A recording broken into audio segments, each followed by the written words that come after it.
our distal points are all around here on the hand. So we've got colon 4, which you already know about. A strong stimulation to colon 4 is the first thing we can do. The colon meridian runs up through the middle of the shoulder.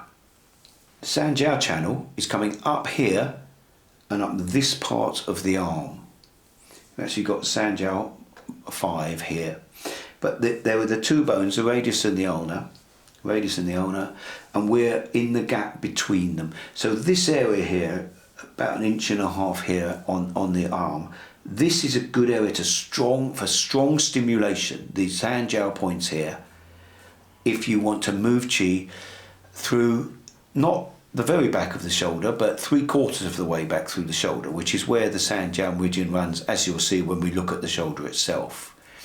So this is your second thing. You've got colon 4, Sanjiao points, and then you've also got small intestine points. This part of the hand here, you've got small intestine 3 and small intestine 4.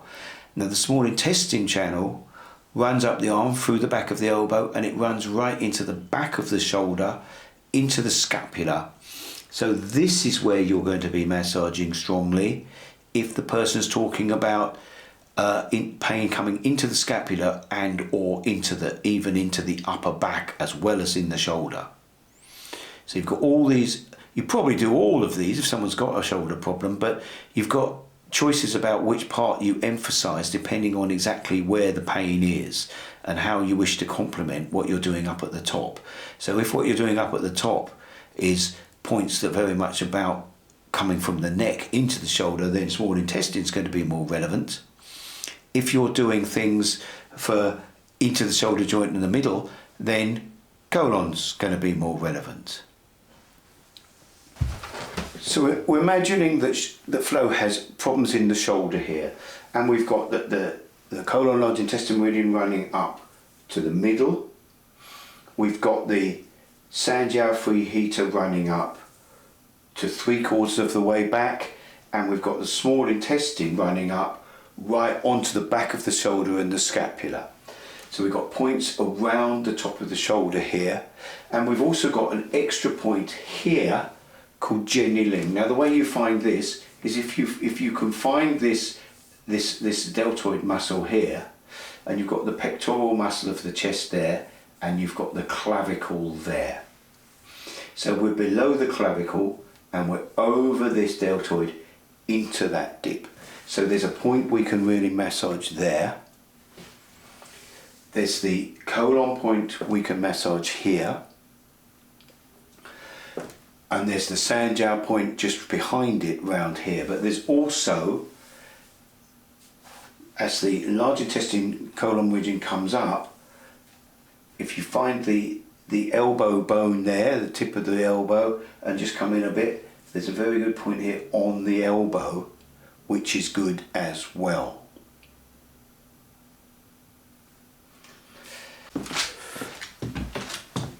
So from this angle you see the large intestine colon is coming up the middle here to here. The Sanjiao is coming up to here. There's bone there, just below the bone there, just below the bone there. And the small intestine is actually coming up even further back and then onto the scapula. So we can come around these areas like this, strongly, checking with Flo that is that okay, Flo? Yeah, that's fine. Thank you. Checking with the patient all the time that it's not too painful. Then into here. And then Jianliling at the front with my fingers. Look, I'm pushing in there. So I've got these 2 points together, these 2 points together right through the shoulder there. The small intestine at the back here, right in there. And this of course is in addition to what you've already done down on the hand, and which you may come back and do more of. And then actually up above here we've got another colon point, 16. So we've got 16 there and 15 there, each side of the shoulder. So obviously stimulating both of these will encourage qi to flow through the joint where the problems are.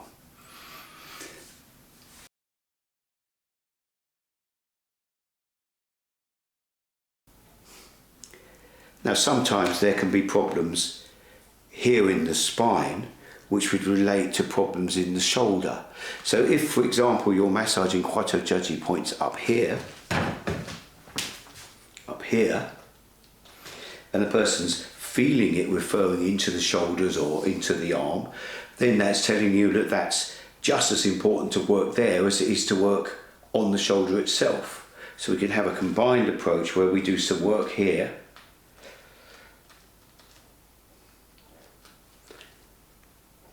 and we can work on the shoulder as we've shown you previously.